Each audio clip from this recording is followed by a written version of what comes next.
Hi, everyone. It's Sarah, No Support Workers. Today, I've got Mark, the founder. Oh, is it founder? It can be whatever you want. Go on. We're going to go deep into this. So tell me. I don't Mark- like any of the titles. Founder, CEO, just Mark is more than okay. All right, just Mark. You ready for today's episode? Yes. All right. In this episode, I'd love to talk to you about, actually, we probably should introduce yourself, a bit about you, what brings you to Melbourne, what we're recording. Yeah. Tell me a bit about you. So my name's Mark. Where to begin?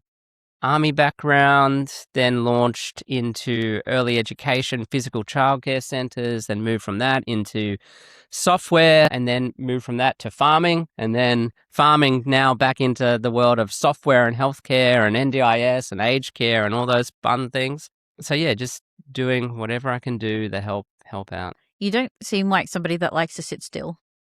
I did try to retire. I retired for 2 weeks. We bought a farm, have a tractor, have chickens. We were speaking about chickens before, but then all of a sudden phone calls began and people needed some help navigating this world of healthcare and admin. So I ended up back into this domain of automating admin. Is that purely because you love structure? I obviously do, and I like discipline, and I think discipline and just so to backtrack a little bit, I think farming. Not that I'm the greatest farmer of anything, but I think farming is a great example, and I didn't learn this until it was too late, is before we had our farm, you'd wash the car or something, or you'd have to go mow the lawn on your world's tiniest little lawn.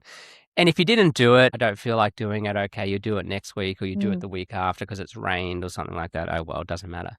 What I learned about farming is unless you do it now, there is sort of no next week, because next week it could be raining for weeks, and then it just gets delayed, and you're left with all this extra work. So I do like the discipline. All right, it's sunny. I don't feel like doing it, but I'm going to do it anyway, as sort of that mindset. So I like that type of structure. Oh, I'm going to go further back because I'm creepy and I went through, I did my background check on you. Does it go back to McDonald's? Because there is systems and processes and there is teamwork and there's all that stuff. And then you hopped into the army. So I take it you quite like knowing where to be, when to be, and how it works. Yeah, it's interesting. I think short answer, it must be true. McDonald's, I was a poor employee. I was quite young at McDonald's and then just never came back after a lunch break. But, so yes, there's lots of systems and processes in place. Military, it's definitely structured. And I was saying to Karina downstairs with some of the changes with the NDIS and the legislation that got passed last night. Yep. Yesterday, whenever it was, that the structure itself is at least the rules. Here's where you have to play. Yeah.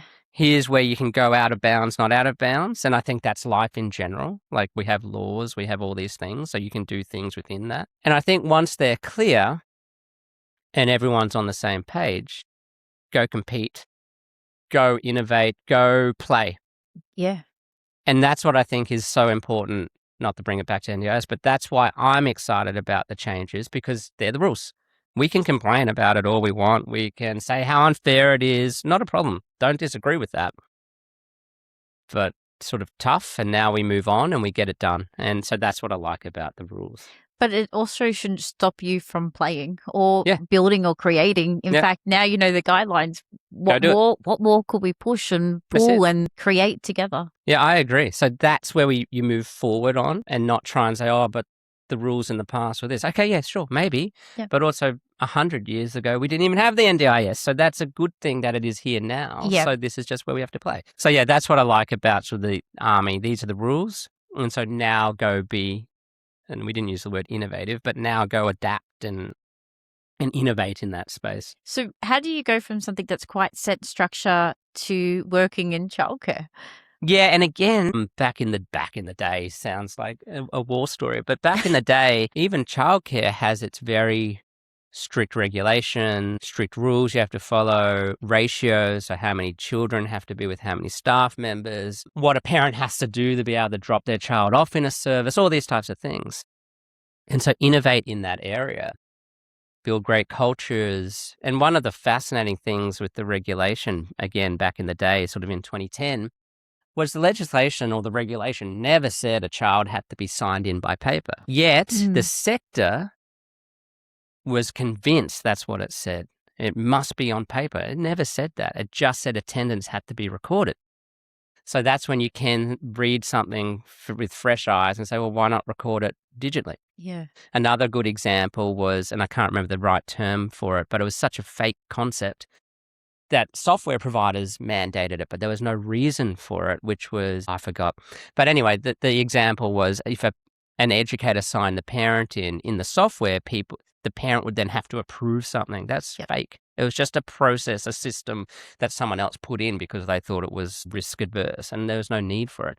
So I think there's those types of innovations. So childcare for me was very rules driven, and sometimes people would be really hindered, especially in education, by those rules and use those rules as an excuse not to create great education or educational opportunities for people. Oh, the risk is too high. We can't do that. Well, what are ways to mitigate that risk but still achieve that result? Because you were able to do this for your mum, is that correct? Yeah, so yeah, we had physical childcare centres. Mum's the educator, the teacher, not me. But because I was just so fresh to the sector and didn't know anything, I didn't have 30 years of experience to fall back on. So when you look at something for the first time, you're looking at it saying, why? Yeah. Or not why because it's wrong, but why, please help me understand why that process exists. It doesn't, just explain it. And the challenge you have with that question is when you actually ask someone that question, why are we doing it this way? Well, that's what we've always done. Yeah. Then there's no reason for it. And digital attendance is the perfect example. We've always signed on a piece of paper, but why? And no one has an answer. How did you convince your mum to give it a crack? My mum's always been open to that, like pretty much because it was admin and I was dealing with admin, like make it easier. Yeah. But also it's a better experience for parents who are the customer. Everyone says the child's the customer. Sure, there's an argument for that. But the parent's the one that if they're upset when they're coming to the centre because they're stressed and overwhelmed and they're busy and they're doing 1,000 processes just to sign their child in, then that passes on to the child and the child feels that stress and that anxiety and it's a bad day for everyone. So make it easy, even just paying. Like we used to have pigeonholes and you put a piece of paper, an invoice in a pigeonhole or it'd go into the child's backpack and then parents loses it or they forget to pay and then they're not getting their government funding. It's just, it's all nonsense. But it was also that thing of how many bottles did you have? Did we sleep today? Did we eat? Yeah. I think it might have hit childcare when my firstborn went in. Yeah. So this is probably like 2017, give or take. And we were like, I was like, oh my God, what is this app? This is amazing. Yeah. Like, I don't have to call you anymore. Yeah. I don't have to call and ask these questions that I would do normally, or I'd spend, probably 15 minutes, half an hour talking to the childcare worker, what happened today? Because as a parent, you're so curious about that. But then we moved centres and I had to go backwards. Yeah, that's the best experience. It's the worst. Go back in time. No, I hated it. It was the worst thing. I was like, why haven't you not got this app? Correct. It makes no sense. And by best, that's you exactly realise, hang on, we're going back in time. And we used to have parents go to school.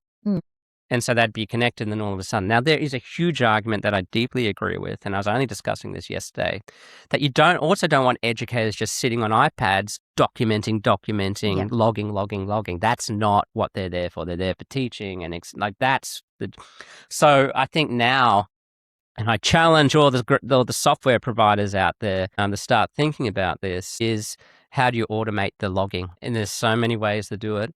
Yeah. And so you take that off the educator, which is the whole point. Free the educator up to do what they love doing, which is teaching, not some iPad documenter, which you've just moved admin to a new tool. It doesn't make it technology. How do you replace that? Did your mindset change because you've got kids now? It's funny. It's really, I'm a terrible father. When I didn't have children, in early days of Explore, I was a big advocate for making sure parents got the information, the photos, the videos, the connection, very, very big advocate for it. When my children went through care and they were using Explore, I never logged in. No? Now, that could be because I don't like logging into my own sort of platforms, because whenever I log in, all I see is things that need to be improved. And then I really start annoying the team saying, hey, this needs fixing, this needs that, this needs, even now parents people I work, I'm using Explore, and first thing I say is, I'm so sorry. I That love is Explore. not what I say. Yeah, no, please. Explore is incredible. It's amazing. But all I see is things that can be improved. And how can we make it better? And how can we remove more admin? So I always see it from that angle. So I just stopped logging in. Because then all of a sudden I'd get home and I would just ask my children, what was the best thing today? What was the worst thing today? And then we'd work through those two sort of questions, which just prompts that conversation in different ways.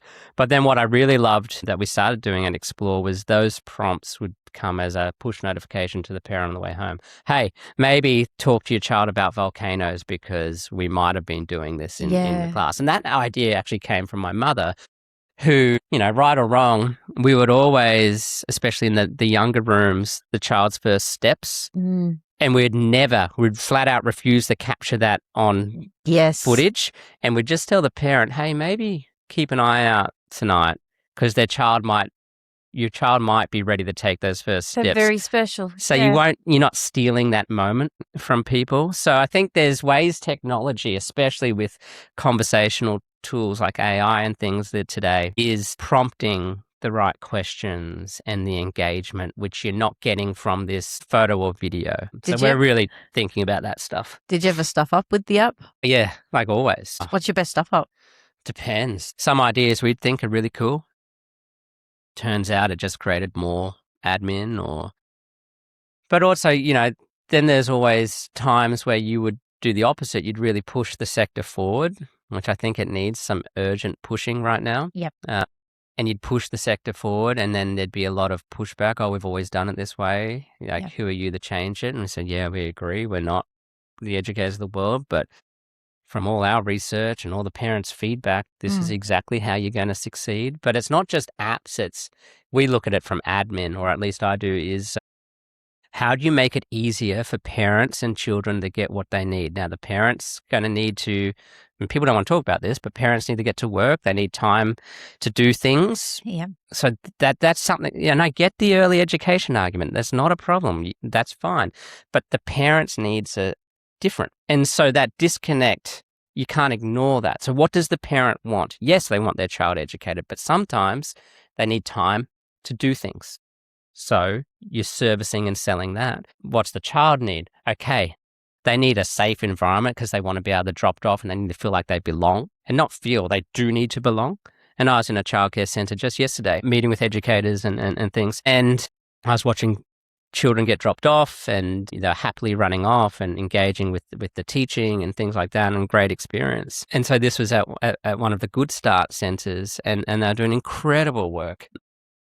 So the child needs to feel belong, and then you can do the learning because they feel safe and connected, and then they're doing some great maths and numeracy and some really exciting things. Anyway, so it's just making sure you're not getting lost, and goes back to the question about admin and my mother. So teaching only happens when you're solving multi-stakeholder challenges. Yep. The parent wants something, the child needs something, the educators need something, and then the business of the childcare centre needs something. They need occupancy, they need this. So it's multi-stakeholder level and you have to solve for each one of them. And people sort of lean very heavily towards we're serving the child, right argument, but we're neglecting everything else. Yep. So you've got to connect those dots, and that's when people win. Was it, so, all right.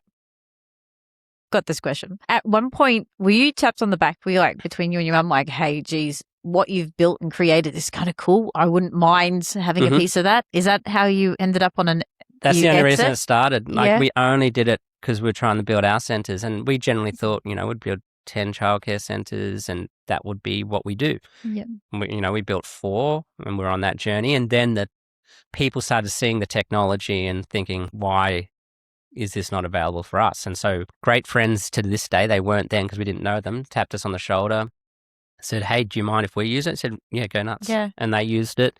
And then all of a sudden it said, oh, we might be sitting kind on of something. blew up. Yeah. It did. So it didn't really have a business plan. You just gave it a crack? No business plan. I think they're the best. Yeah. Well, Yeah. I didn't know anything about engineering and, then met Airtree in 2016, Dan Petrie, and they said, we'd like to give you millions of dollars to grow this thing. I had no idea what a venture capitalist was. I thought a VC was a Victoria Cross recipient. And then all these other terms like CAC and all these fancy startup terms that no one cares about, except in the sector. Sorry.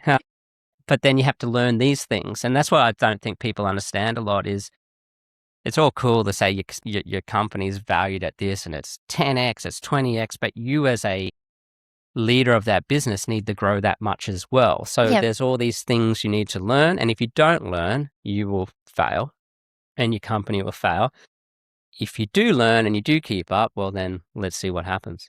Is it kind of funny telling people that story? Like, guys, we did not have a plan at all. We just kind of winged it. We knew there was a problem. We just had to solve it. Still winging it. Like it's still, even Kismet, like it was seeing this adjacent sector, which is a service sector, again, a care sector, same problems. Yep. Paper-based, admin, resistance to change. We've always done it like this. People focused on one part of the sector, and it's right. There's nothing wrong with it, but you're missing all these other stakeholders, and you have to look at the NDIS or in-home care or healthcare or education or housing as multi-stakeholder. Yep. People only solve for one, and that's why there's no change or innovation because you're solving for one thing. So to be fair, you didn't have to jump into Kismet. You could have just had more chooks. Yes. Yep. What was the urge to do it again? The more and more people I spoke to, you could see the more people were struggling. Now, one of the funny things that's worked out, and Kismet means destiny or fate. So just one of the weird things that's worked out is in Explore, the people we were serving was the parent. Yep.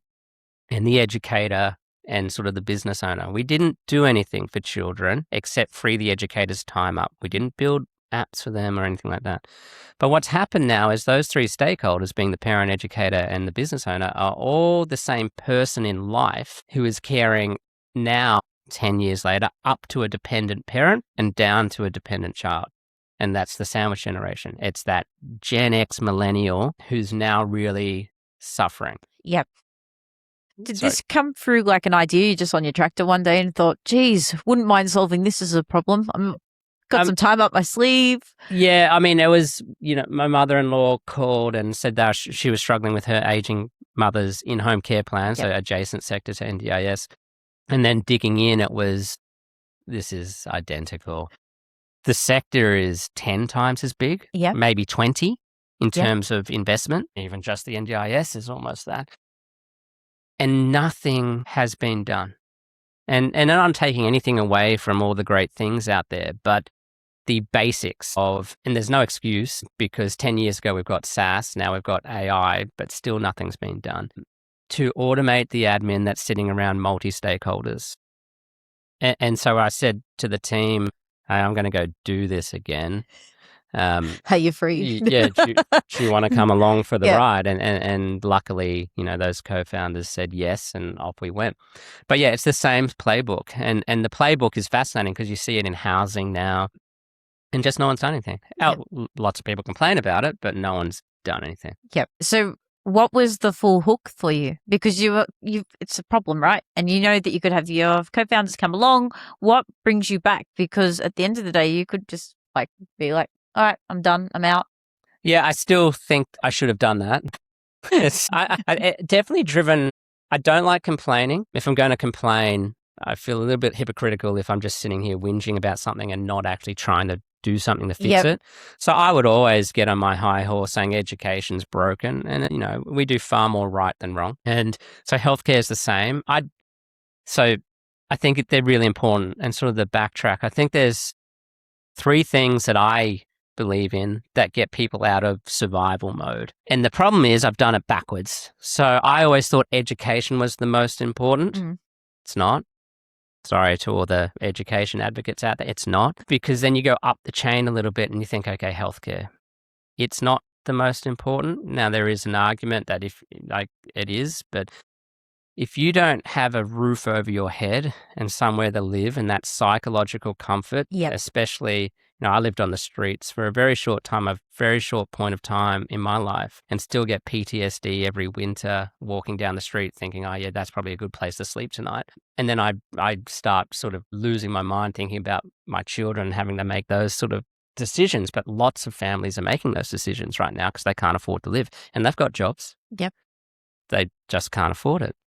So that psychological factor of having a roof over your head and somewhere to live, that's number one. Yeah. Then once you've got somewhere safe, and this is the belonging statement I was making about children before, but once you've got somewhere safe that you can live and you can, sort of just survive, we haven't even spoken about affording food or anything, then all of a sudden you can start thinking about your health, which is, feeding your family.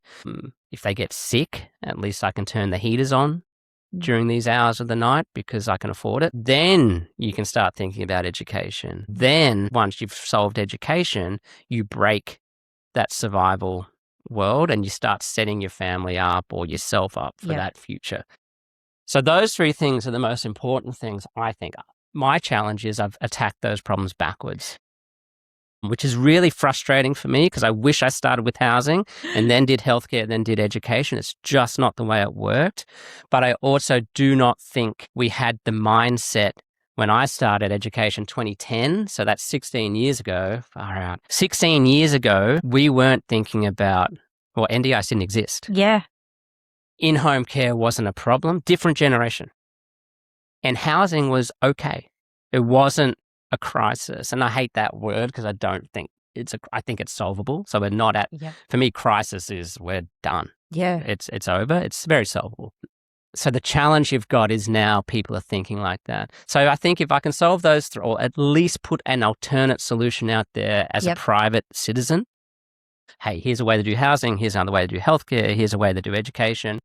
And then get all these people thinking and allowing them to innovate because someone has sort of been that mover. Hey, here's Explore. Now all of a sudden, everyone says they're an all-in-one software provider. We do everything for everyone. Good, not a problem. But I promise you 10 years ago, that didn't exist. Yeah. And the same thing for healthcare. And then we can start thinking about, someone show another solution. So then government opens up and those political aspirations start happening. With what you're saying, right? I know with Kismet, you have like a real community element where you go into all different communities all across Australia and you do a lot of networking events. Does that come because that's very different to what Explore was. So what made you guys pursue the more community minded events? Yeah.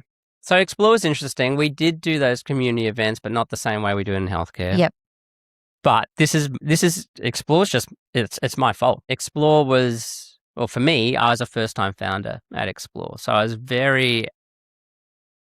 there's multiple ways you can approach building a company. Explore is very agitating in the sense that, and it's not now, and we learnt those lessons, it's my fault, I'm the reason for it, is you're wrong, we're right. This is how you should do it. You haven't changed for 50 years. We're like, here we are. We're the saviors of the world.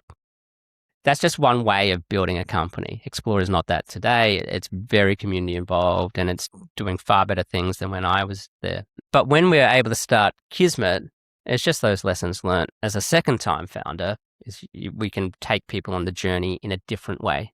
And there both have pros and cons. And one is not better than the other. Yep. There is 100% time to agitate and there's 100% time to bring people on that change. And you do have to pick those times. And sometimes the sector just needs a bit of a kick to move. Otherwise, it's going to collapse and die. And that's concerning. Housing is in that part now.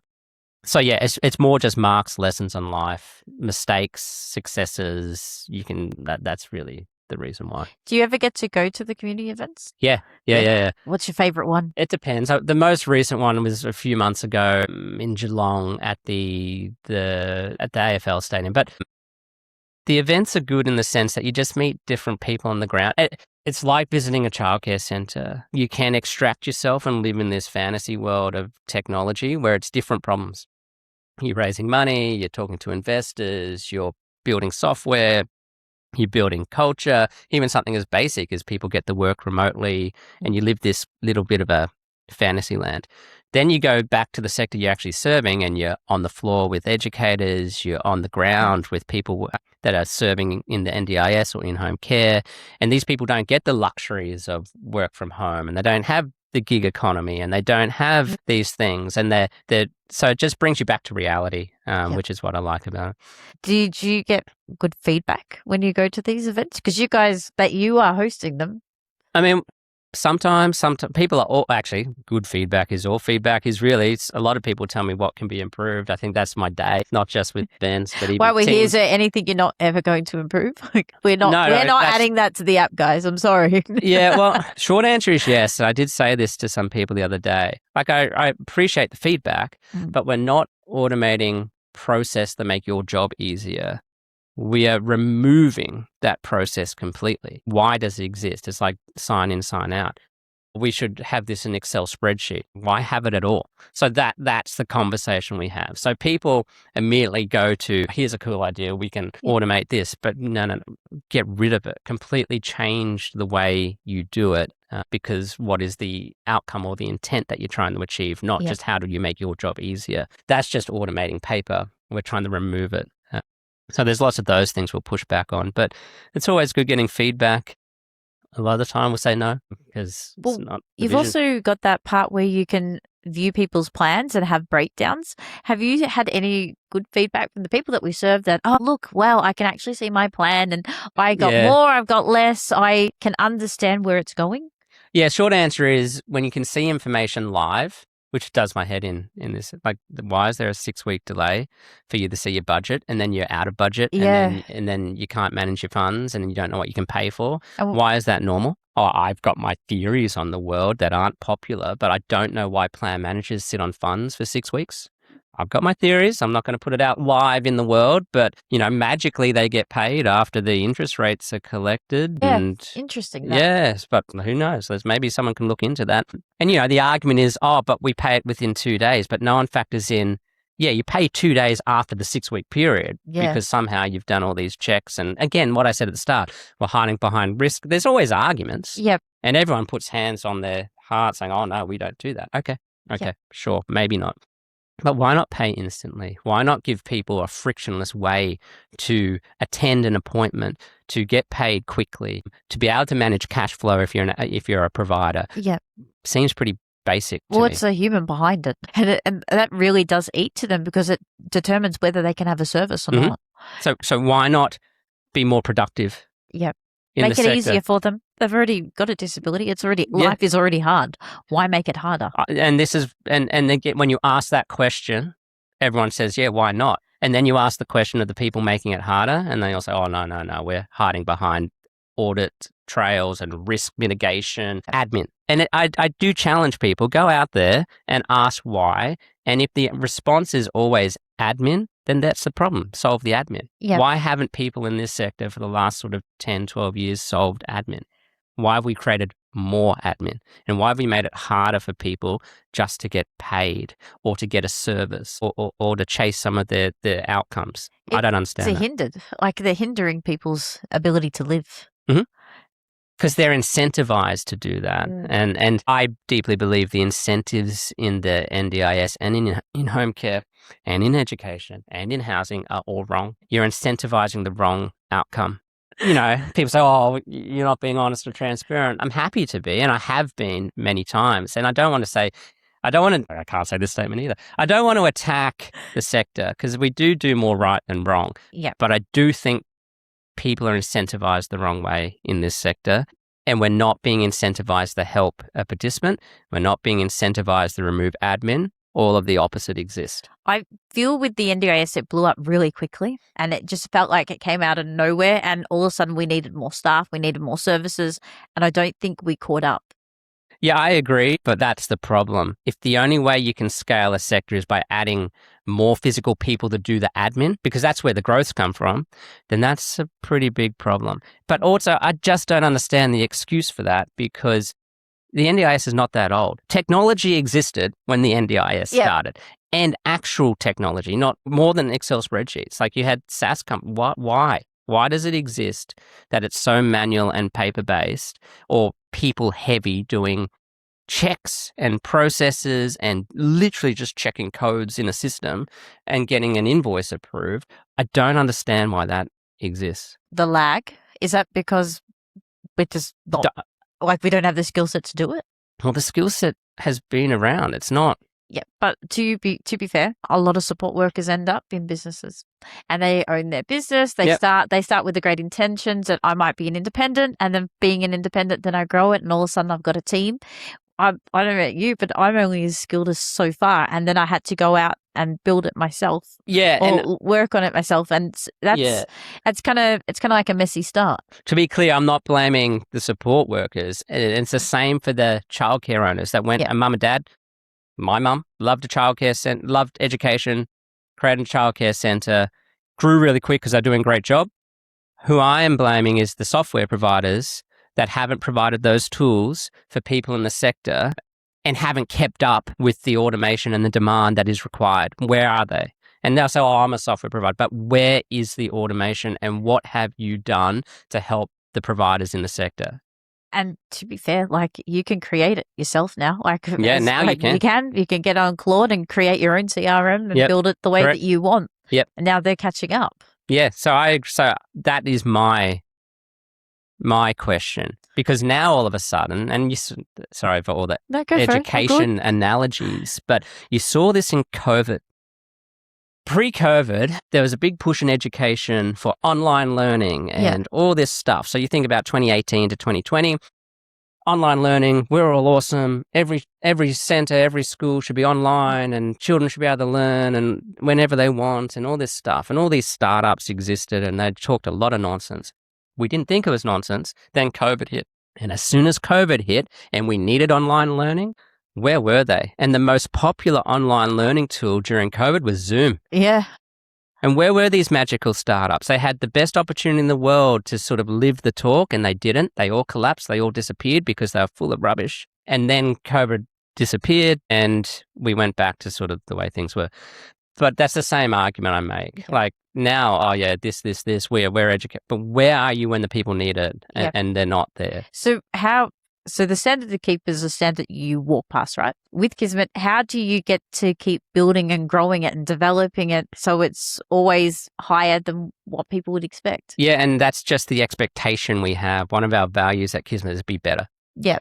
Which just means always improve. I was speaking to an investor about this a couple of days ago or at the beginning of the week, and it was, the question was, so what's stopping someone from catching you or outpacing you? And the response was, most players in this sector, especially the larger legacy players, haven't done anything for 10 years. And they've done the bare minimum. And they haven't tried to. Now all of a sudden competition is here and they're a little bit concerned and they're worried about change is here, which is so good. Our second value is embrace change. So we get a lot of energy from that. Yeah. I said to them, not only do they have to catch up now, but as we go through some of these changes, they're just going to be focused on that. And that's going to take a couple of years. Yeah. We're constantly moving forward. And nothing we do, so I said it about Explore, and I love Explore, it's tattooed on my body, is it's constantly improving. Yep. So no sooner do you catch up, it's moved on to the next stage, and again, and again, and again. You're very passionate about it. How do you keep a crew around you to be just as passionate to love Kismet like you do? Well, I think they're more passionate about it than I am, which is really cool to see. They're more energized. They're on the phones each day. They're building the software. They get excited because they're looking at it and they're dissatisfied with what we've built. No one can give us more feedback than ourselves because we're unhappy with it. We're not saying it's bad. We're just saying we can do better. Yeah. And we'll constantly keep trying to do that until someone else does it. So how do you source these people? Because it's not always, it's not very easy sometimes to source people that passionate, that wants to build in your business and grow it like you do. They are definitely drawn here. We have a podcast that interviews, Karina does it, interviews all our stuff. I've watched it. Yeah, all the team. And you can just listen to their stories because Kismet does mean destiny or fate. And you can hear all these little dots that get connected. I saw this, or Kismet, it's weird, it's very woo. But a lot of people are drawn here. We aren't messing about. The good thing about this is we think we're in a pretty cool sector. Yeah. Like, we're doing things for people. It's easy to get behind. We're helping. And not just disability, not just aging, but the general healthcare. I think everyone deserves good healthcare. Children trying to find a speech therapist instead of waiting 6 months, they just want to get a start in life. I think that's powerful. I get excited by that. And the one spot to find it in. Yeah. And so let's make healthcare easy so people don't have to think about it, because I want people thinking about other things. How can they improve their life in other ways, not what I believe are the human rights things, housing, healthcare, and education. Let's solve that. Don't worry about that stuff. And that's what I think government should do. Solve that, and then let people go into the world and innovate and chase their goals and dreams, whatever that is. Might be chickens or emus. Sorry, we spoke about that. It makes no sense out of context. But chase whatever dream it is that you're chasing. You shouldn't be anxious every night of, can I afford rent? Can I get my child to the doctor? Yep. Can I get them to school? Or can I even afford it? I don't think that's fair. Waiting 6 weeks just to have a physio and OT. Why? No, it does make sense.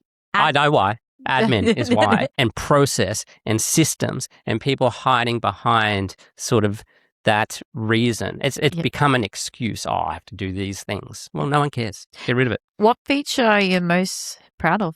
I mean, it's funny because when we first started, I'd have a go at the team and say, can we just get one inquiry? Can we just have one person ask for help? And so then one turned into many, many, many, many hundreds of thousands. And so we joke about that now. So back then, that was an achievement. Today, we've got this awesome new product out called Pulse that gives you instant appointments to speech therapists. Ah, cool. Yeah. Soon it will be OTs. Soon it will be mental health. Soon it will be, I need children's Panadol at midnight because I've run out. My child's got a fever. Please help. Yep. So it's just this on-demand healthcare. Yep. But what excites me about that is not so much that. It's all the background stuff that delivers that, which all of a sudden now you've got speech therapists that can work. Sorry, I don't want to go on a rant here, but this blows my mind. Speech therapists, majority women, and then low amounts of them in the sector in the country. And then it's compounded because when these people go and have their own families, they leave the workforce, they have a family. And so it's hard for them to come back. Why have we not created, which we are doing, a more flexible work environment for an in-demand service, because children are being diagnosed with autism at much higher rates now, and they need that service. So why not allow speechies to work on the weekend? Why not allow them to work after hours or before hours? Who has said in this world that speechies can only work 9 to 5? Show me one parent that it's easy to go during work, take their child out of care or school, go to a speech therapist appointment, get them back, tell your boss, I need to get back to work, I can't. Yeah. Why is it 9 to 5? No one can answer it. So we've just made it open. Yeah. Yeah. Why not? And then everyone said, on, we can do that. Cool, go do that. We're not the geniuses of the world. It's just very basic stuff. So I'm very excited about that. When does that launch? It's launched. So it's in a few postcodes. I don't know the postcode. I'm a terrible human. Maybe I should know these things, but I'll find out. Yep. But we're in a very targeted area. We've got many appointments right now and stories of parents getting appointments on the weekend because they can attend with their child. That sounds good to me. Speechies that want to work on the weekend and the hours they choose. Yep. Speechies are now getting paid more because they're getting ripped off. Grand statement, but they're getting ripped off in clinics they're in. There's no need to be let them earn more money, because then you're going to create more opportunity. So how long from testing to launching it across will it take for everybody else in Australia? That's a good question. If it was my way, I'd want it there now. But the challenge you've got... You got people. The challenge you've got is you need to test these things. And it's all right now, Mark's theories on the world. But the last thing we want is promising an instant appointment and a parent goes to ask for one and they can't, and you can't service the demand. We're not seeing that. We're signing up speechies left, right, and center. OTs are knocking down our doors. Like the demand and supply is there. So now we're just expanding it. But very excited about that. Yeah. And what's next after that? So Pulse, which is the product, and this instant appointment stuff is really, really exciting because it's not. What's really cool about it, it's not just NDIS, it's not just in-home care, it's everyone. What's even more exciting about it is, here's a shocking statement, you don't need to charge $190 an appointment. You can make it cheaper. You can make it more affordable by removing a lot of the admin. And so that's just this almost aggressive reaction to that statement when I make it, is you can make healthcare more affordable. Yeah. People get very defensive about that. And I'm not having a go at anyone. I'm just saying it can be more affordable. Yeah, it makes you question. Especially with some of the quotes that have come in the past for people that we serve, and you're like, why is that? Why are you charging that? Yeah. What for? Yeah, and again, that's a great question. Why? And if you really scratch the surface, well, that's what the price cap says. Yeah. There's no real reason. And then people say, and then they justify it. Oh, these are all the costs. Okay, so how about we remove some of that? Yeah. Would you pass that back to the participant or the patient or the consumer? Or would you pass it back to the provider and pay them more? Well, is it only because this person's an NDIS participant you're doing that? Because anybody else you wouldn't. Yeah, and I've experienced that. I need a speech therapist for my son. He's not on the NDIS. We use Kismet to do it, so they assumed we're on the NDIS. And when I said, no, I'm not on the NDIS, the price dropped by probably 40%. Yeah. And all of a sudden I was paying something very different. And I was thinking, hang on a minute. What's the difference? I don't know. Yeah, because at the end of the day, if you wanted a report, you'd charge me for it. Yeah, and maybe the difference is admin, and that's a valid argument. Cool, get rid of the admin. Pass that cost back. But that's not, well, we're going to do that, so we'll see. Yeah. So besides all that, we do have you got a very special event coming up in Sydney. Yes, the awards. So I was thinking, we've got lots of events. No, the have awards. You got your bag of fruit ready? Yeah, there's a lot of events happening at the moment. But yeah, no, the awards is really cool. Do you enjoy that? Because I love the reason why I love awards is because I love the idea that people get benchmark of what is good and what we should accept as a sector and where we should improve and go towards. I like the awards because we get to hang out with people, have some fun, eat, drink, be merry, that type of stuff. I don't like the awards because there's a lot of sort of formal things I have to do. And so I dislike that deeply, but I do enjoy just I feel like you do like talking. I do not. I don't mind doing this stuff because people have a choice to listen or not. Yeah. The awards, you'll notice also in my speech, and I did it last year, you don't want to, my speech is literally, welcome, have fun, you don't want to hear from me, and I sit down. Yep. And it'll be 3 seconds, and it'll be, again, the same. So I don't like forcing people to listen. People have a choice here. Yeah. Don't turn on Spotify. Do turn on Spotify. That's your choice. Yeah, but it's quite cool to get everybody in the room and talk about it. Yeah. Yeah, and again, the message is let's celebrate the good NDIS and the good healthcare, and let's be positive and proactive about the future because there's nothing we can do about the past. Well, I love the idea of celebrating innovation. Mm-hmm. That's fun. You're doing that. Oh, if you did that, I can do this as well. I can expand that, and then it grows. And then you have people saying, let me connect with you. I know this. Let me do this. And now the sector's starting to work again instead of this very siloed, I'm this, I'm this, I'm this. You're bad, you're wrong. Well, maybe none of us are.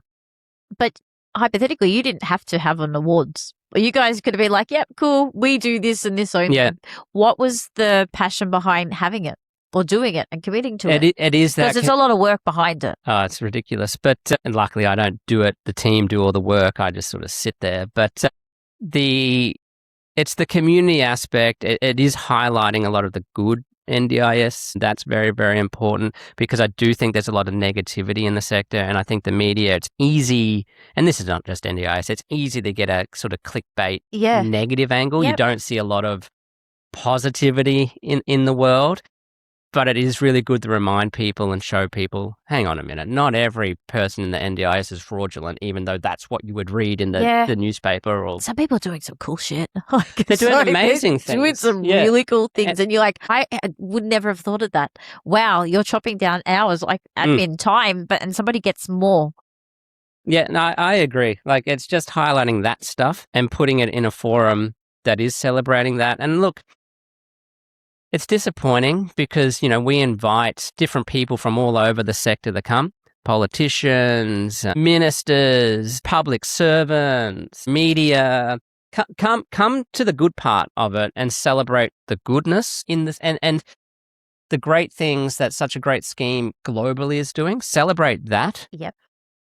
And yes, we will get to work and we will be better in improving it. No one's celebrating what needs to be done to fix it. Yep. Let's just celebrate some of the incredible people that are doing really good work and are sacrificing a lot to help others. That's worth celebrating. Who should attend the event? Everyone. Everyone? Everyone. Everyone. Even, all right, go. even like, tell me more. Yeah. Even if like anyone that wants to see the good in the NDIS, I really challenge you and come see it. And like if you're one of these people jumping on Twitter or any other, X or any other social platform saying how bad it is and you've had nothing to do with it, and you're making statements of how dare you use my taxpayer money to do those things, come see what the people do. Doesn't matter where you're from. And if you walk away still saying, how dare you? Okay, at least you can hand on heart say, I've visited, they are full of crap, and my tweet still stands. All right, I don't argue. Yep. But if you come, I'd be surprised if you walk away from that. With all the people that I've interviewed and the variety of different people, I haven't had a negative experience. It's all been sincerely, I want to solve a problem and I believe this is the answer I've got.